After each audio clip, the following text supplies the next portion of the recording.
नमस्ते, सत श्री अकाल, आदाब। मेरा नाम है आशीष जैन एंड वेलकम टू अपना शो। अपना शो जो है आपका शो, हमारा शो, हम सबका शो। दोस्तों, हम बहुत खुश है कि आप लोगों को हमारा शो पसंद आ रहा है and yet we have not completed even 5 months and people are liking us very much. We have received many emails, many suggestions, many views and many complaints also about our show, and some people like it very much, some people had some suggestions, so we have tried to include that in our episodes and our coming episodes. One of the complaints or one of the suggestions that we received from one of the viewers, Payal, was that the show format should be changed. So they want, like, instead of interviews breaking up and then songs coming in between, they want the whole interview to go together and then the songs. So we have tried to do this in our current episode, which you are going to watch now. There will be two sections. One is Meet the Achievers, where our host Rishabh Singh is going to talk to two very distinguished people. So Rishabh is going to talk to them in our first section, which is coming up right here. Okay. Hi, my name is Ram and you're watching Apna Show. Hi, my name is Parmesh Garimella and you are watching Apna Show.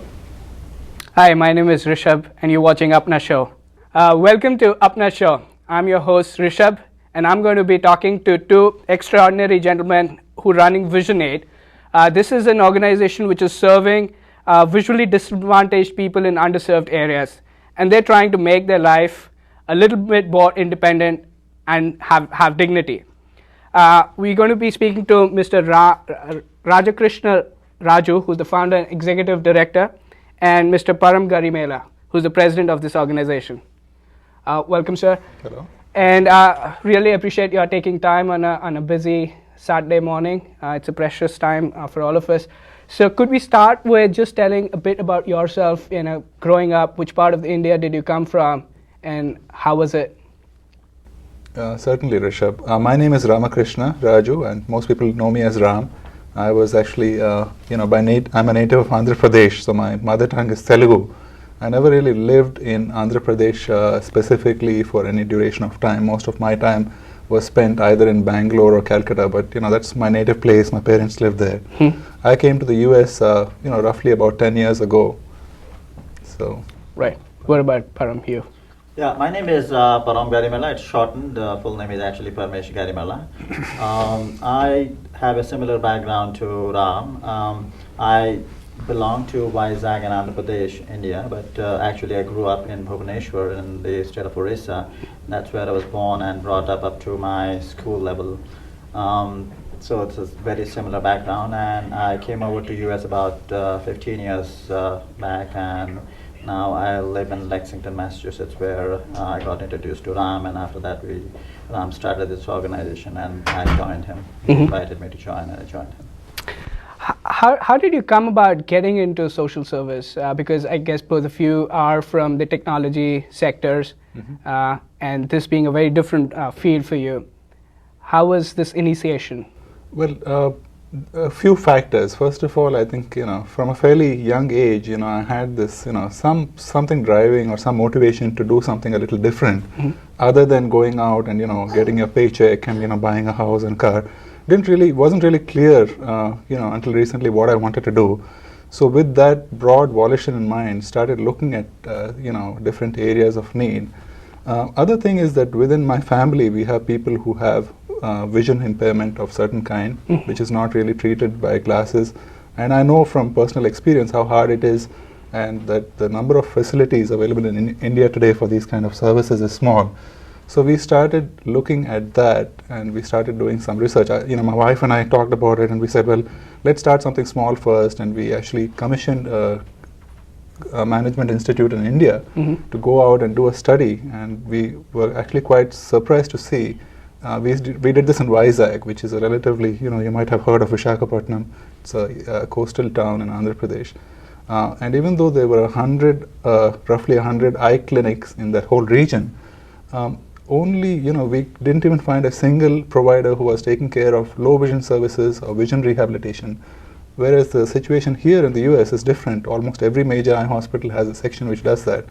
So that immediately told us that this is an area we could look into, and then we started talking to people in India who are already in this area. One of the institutes was L.V. Prasad Eye Institute in Hyderabad, which is a very large and well-known institute. They had established low vision center, And we got immediate reciprocation from them, and they said, yes, this is, great, you guys are interested, we need more and more people to come like this and get involved.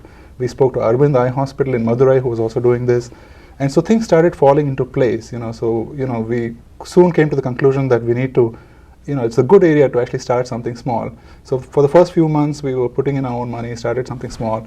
Then I started talking to my friends, people like Parmesh and a few others, and pleasantly surprised to get 100% success rate. Everyone I spoke to said, sounds like a good idea, let's get going with this. And that's how we came about. Right. What about you, Param? Yeah, I did not have any background in social service at all. Always I had that at the back of my mind that I should be doing something, because that's kind of my hobby.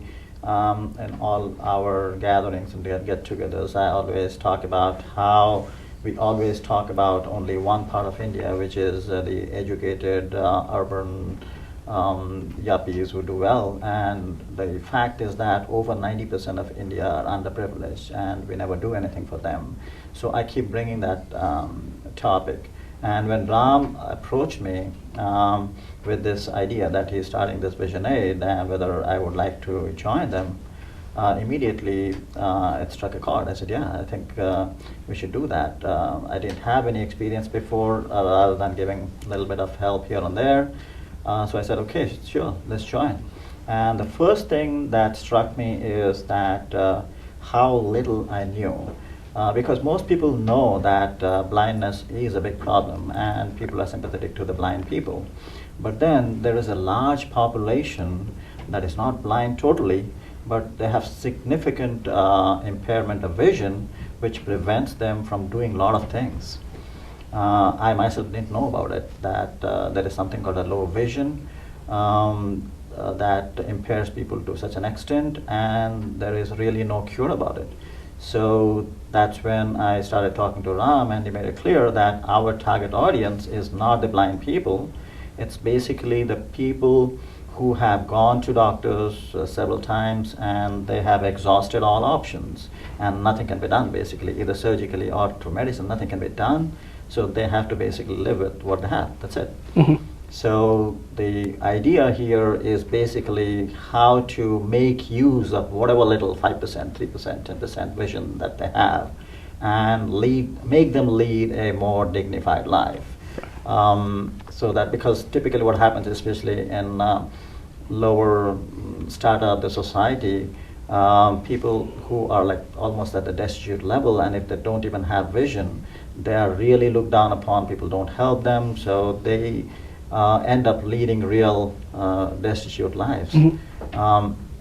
So this is an opportunity where we could provide them with some tools, either to enhance whatever little vision they have on one side, on the other side give them some skills so that they can earn some money, because that becomes even worse. Not that you're not able to see, if you don't earn, even your family doesn't really look after you pretty well. So basically the focus was on two ends. One is that make them utilize whatever little vision they have in a better way, and also give them some skills so that they can be productive, they can earn some money, and that will give them a lot of dignity and some hope to live for. So that's what it took a long time for me to really understand. So that's one of the challenges we face when we introduce Vision Aid. People think, oh, you do cataract operations? No, that's not what we do. We don't do cataract operations. Mm-hmm. These are the people who have exhausted all other means, and still basically they have to live the rest of the life with whatever they have. So how to live a better life. So that's what this organization is all about.